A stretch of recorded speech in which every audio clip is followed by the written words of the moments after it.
আমরা জানবো এই মুহূর্তে আমাদের সঙ্গে লালমনিরহাটের আদিতমারি এলাকা থেকে যুক্ত হচ্ছেন সহকর্মী আমিরুল বাপ্পি। চলে যাচ্ছি তার কাছে। বাপ্পি, জানাবেন এখনো নদ নদীতে পানি বাড়ছে কিনা, পাশাপাশি যেসব মানুষ পানিবন্দী হচ্ছে তাদের দুর্ভোগের কি চিত্র আপনার চোখে পড়েছে, বিস্তারিত জানাবেন। শম্পা, দুর্ভোগের চিত্র দিয়েই শুরু করি। আমি এখন আছি লালমনিরহাট জেলার আদিতমারি উপজেলার মহিষখোচায় এবং আমি এখন যেখানে দাঁড়িয়ে আছি একদম আক্ষরিক অর্থেই হাঁটু পানিতে আমি দাঁড়িয়ে আছি। অর্থাৎ এই এলাকার যেসব রাস্তাঘাট আছে, বাড়িঘর আছে, সবই ডুবে গেছে এবং এটা সব থেকে কম পানি। এর থেকে কোমর পানি, বুক পানি এবং কোনো কোনো এলাকায় বাড়িঘর একেবারেই তলিয়ে গেছে, টিনের চাল পর্যন্ত তলিয়ে গেছে। কিছুক্ষণ আগে লালমনিরহাটের জেলা প্রশাসক তিনি পরিদর্শন করেছেন এইসব বন্যা দুর্গত এলাকা। তিনি আমাদেরকে যেটি জানিয়েছেন যে পুরো লালমনিরহাট জেলায় কমপক্ষে 10,000 পরিবার এখন পানিবন্দী অবস্থায় আছে নিম্নাঞ্চলের। আর এবং সেই সাথে ত্রাণ কার্যক্রম তাদের চলমান রয়েছে। সবার দুর্গত সবার কাছেই ত্রাণ পৌঁছে যাচ্ছে।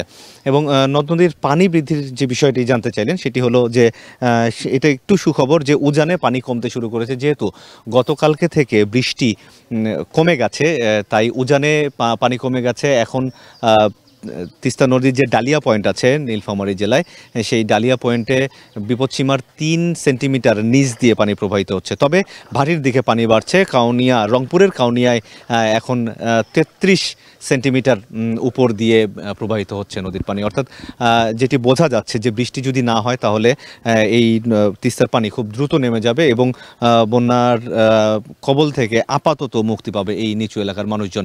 তবে আরেকটা দুর্ভোগ সামনে আছে। আমরা এর আগে দেখেছি যে বন্যার পানি নেমে যাওয়ার সঙ্গে সঙ্গেই শুরু হয় তীব্র রকম নদী ভাঙ্গন।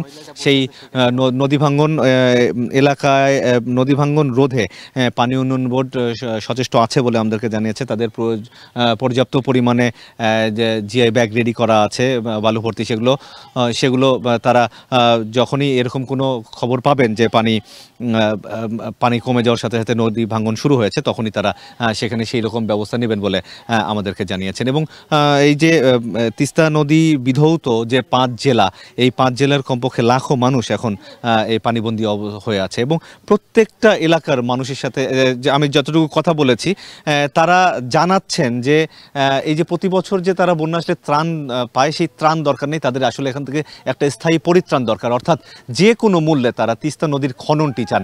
কারণ তিস্তা নদী খনন করে যদি গভীরতা বাড়ানো হয় তাহলেই কেবল এই যে বছরে 2 থেকে 3 বার, কখনো কখনো 4 বার যে বন্যার কবলে পড়ে, সেই বন্যার হাত থেকে এই অঞ্চলের মানুষ রক্ষা পেতে পারে এবং একই সাথে বেঁচে যাবে প্রচুর পরিমাণে ফসলি জমি, যে ফসলি জমিগুলো এই বন্যার সময় বারবার নষ্ট হয়ে যায়। তো সম্পদ সব মিলিয়ে এখন দুর্ভোগের মধ্যে আছে এলাকার মানুষ।